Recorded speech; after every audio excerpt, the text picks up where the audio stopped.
Danse Macabre, written by EmpyrealInvective. Frau Trophia didn't know what made her step into that busy street in Strasbourg. One moment, she was walking to the market to buy some more bread for her family, and the next moment, she was in the street. She wasn't the type of person to seek attention. In fact, it was the opposite. She was so shy and introverted that she typically tried to avoid gatherings and revelries.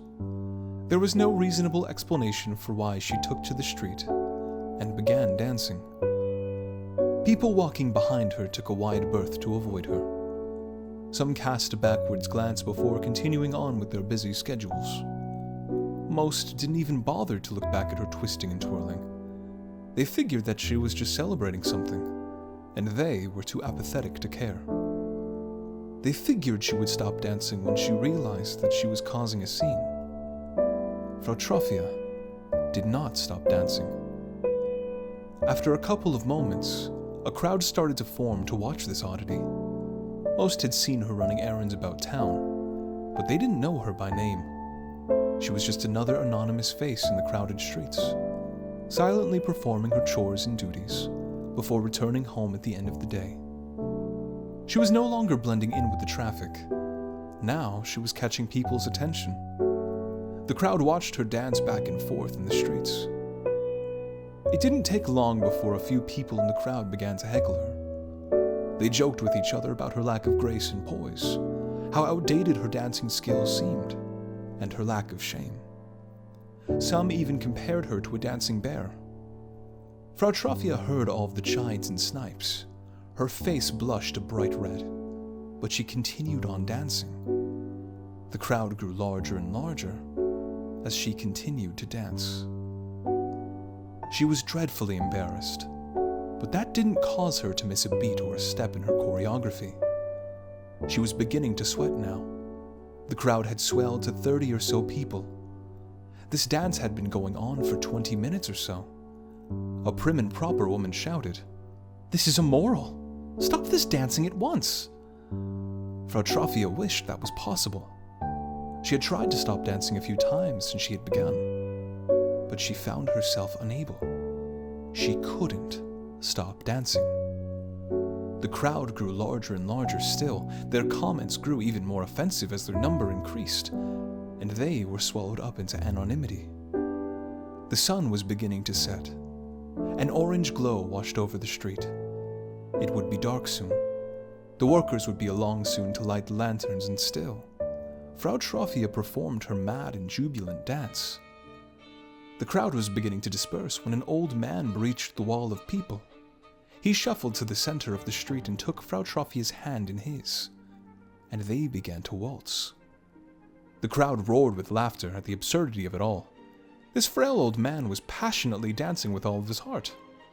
He was a little more elegant than the younger middle-aged woman, but the streets were cobbled, and every now and then, he would slip on a loose stone.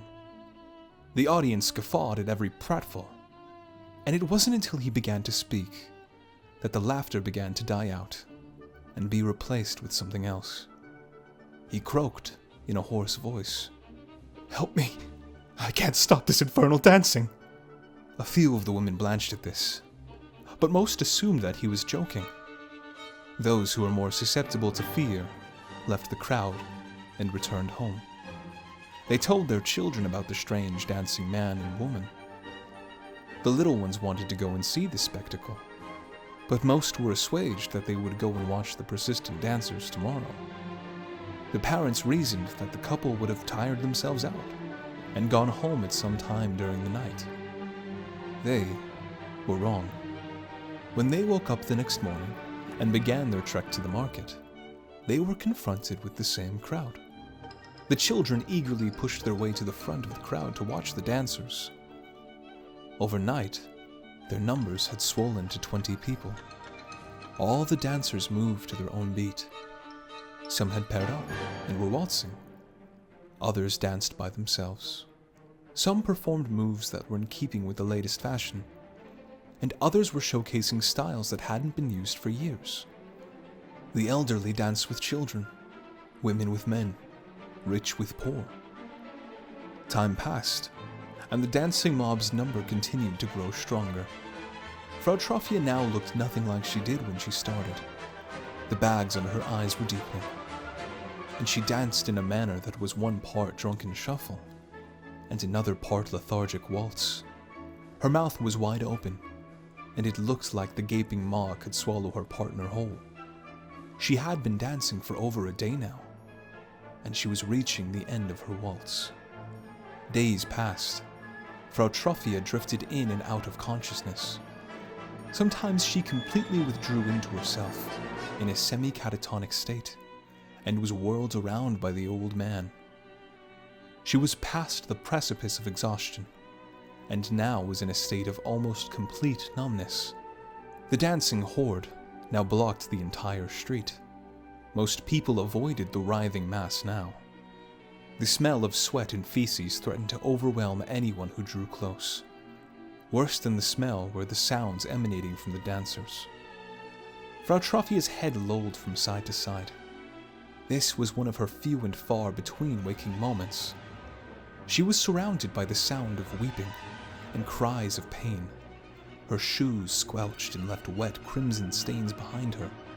The soles of her feet were riddled with ruptured blisters.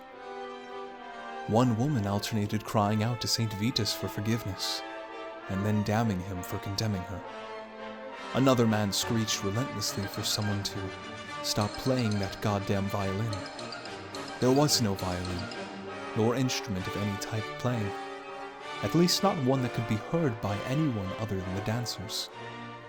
The only audible sounds were the chorus of pained screams, sobs, and shrieks. What was most disturbing to those that watched the dancers was one of the dancers. A young man had earlier slipped on the cobbled street and rolled his ankle. There was a sickening pop as the ankle dislocated and the cartilage tore. He screamed, and the others noted that he wouldn't be walking anytime soon. To their horror, he got back up onto his feet and continued to dance. He wailed in pain every time he put weight on his feet. Tears streamed down his face as he continued to twirl and whirl in horrific unison with his partner. Not even a crippling injury could prevent someone from this gruesome ballet. Frau Trophia had a horrible thought. It cut through her fugue like a razor. Am I going to keep dancing until my feet are just bloody stubs? Will I dance until I'm nothing more but a gaunt, emaciated skeletal participant? She looked at her new dancing partner.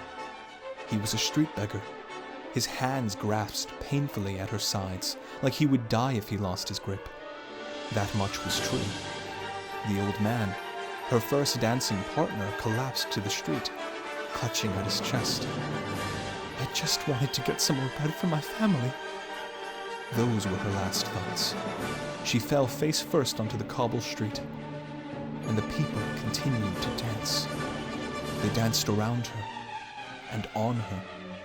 She died from exhaustion before the dancing horde mashed her flesh into the street.